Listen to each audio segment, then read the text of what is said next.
How, hey friends, today is Thursday, February 25th, 2021. Figured it was time to do an update on the septic line plumbing project out here.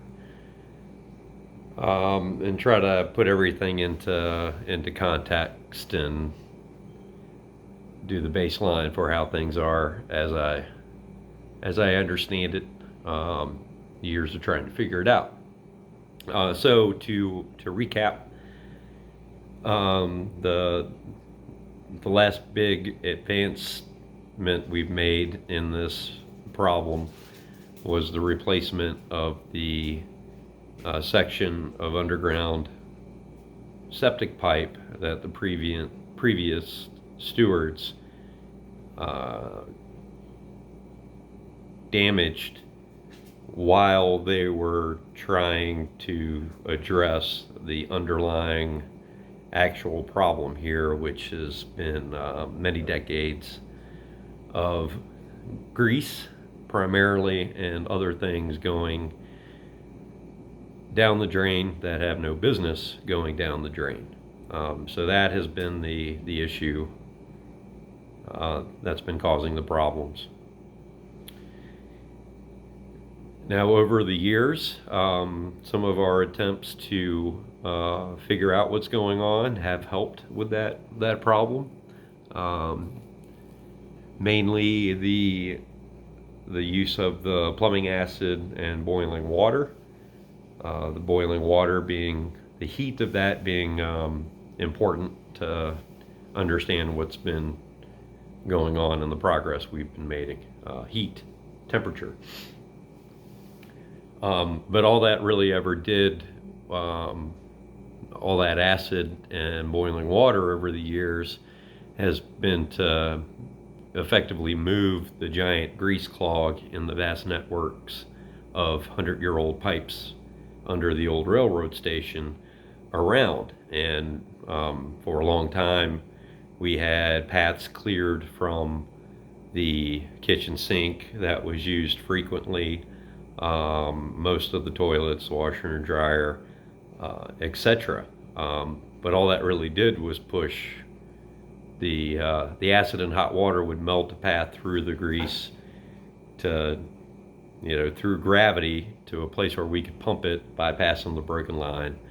But a lot of the other grease would back up into lesser used pipes and then get hard again.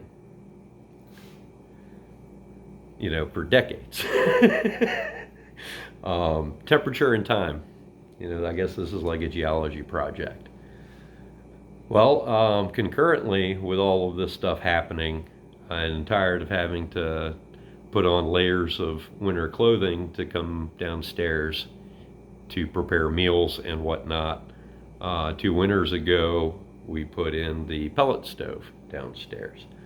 And that's been one of the more significant quality of life improvements we've made here at the ranch, is being able to keep the house warm in the wintertime. So how does that relate to our plumbing problem? Well, when you raise the ambient temperature of downstairs is about 6 feet underground level, and the pipes are, below that and sloping down. When you raise the ambient temperature, that decades of old grease that's been pushed into the lesser used pipes starts to warm up and liquefy, or at least become, not quite liquefy, but become more fluid and start to move and loosen. And then when you add in that we did replace that section of broken pipe, and there's not a bunch of equalized back water pressure in the system, that allowed those chunks of grease to break free and to start moving downhill as they warmed up down the system. And that's all great, right? Well, the further it gets away from the heat source, the pellet stove, and as it's sitting in sewage water, it and it the temperatures outside get below freezing.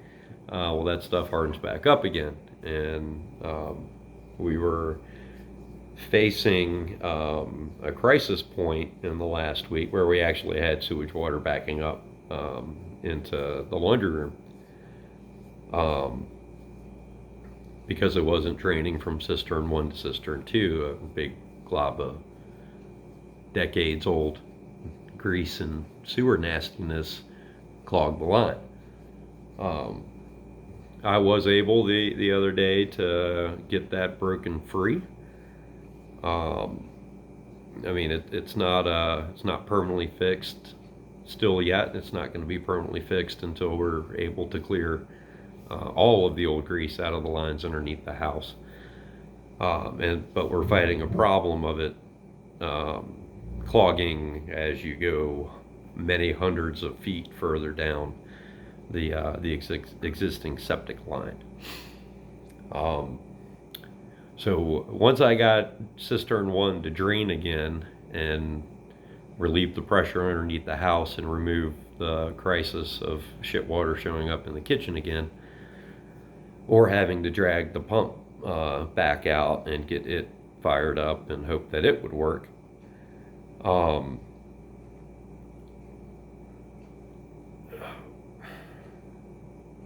I just lost my train of thought.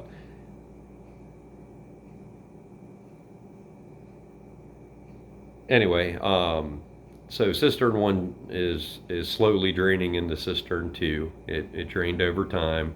There's still a bit of an obstruction in there that will need to be addressed with a powered snake. But I was concerned about the grease blockage. I remain concerned about the blockage of just kicking that down the court. And I was out this morning looking at the further cisterns, and I'm not as worried about it right now. And here's why. And here's the temperature comes back into it again.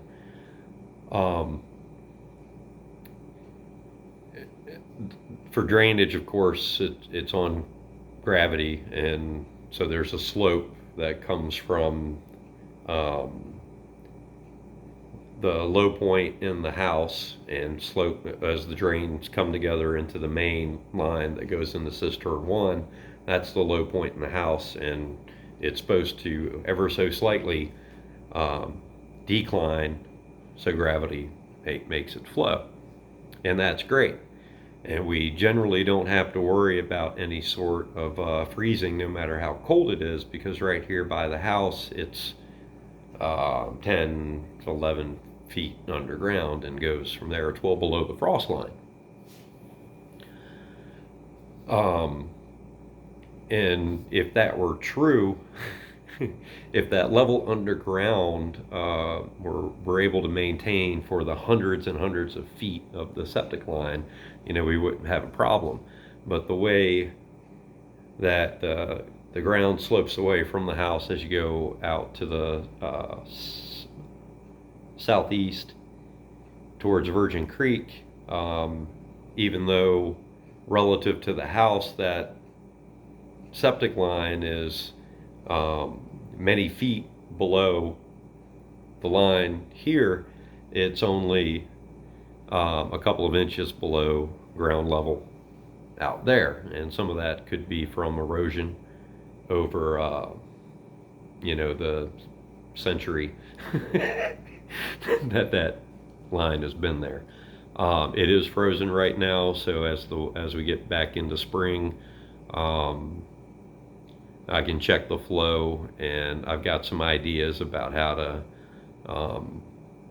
be able to snake out that drain and get that grease clog moving. But we're going to have to do some acid and boiling water at the extremities of the drains in the house to finish clearing all of that stuff out, and then chase it all the way down to the septic tank, and hopefully never have to see, smell, or experience a mixture of decades old grease and poo-poo. So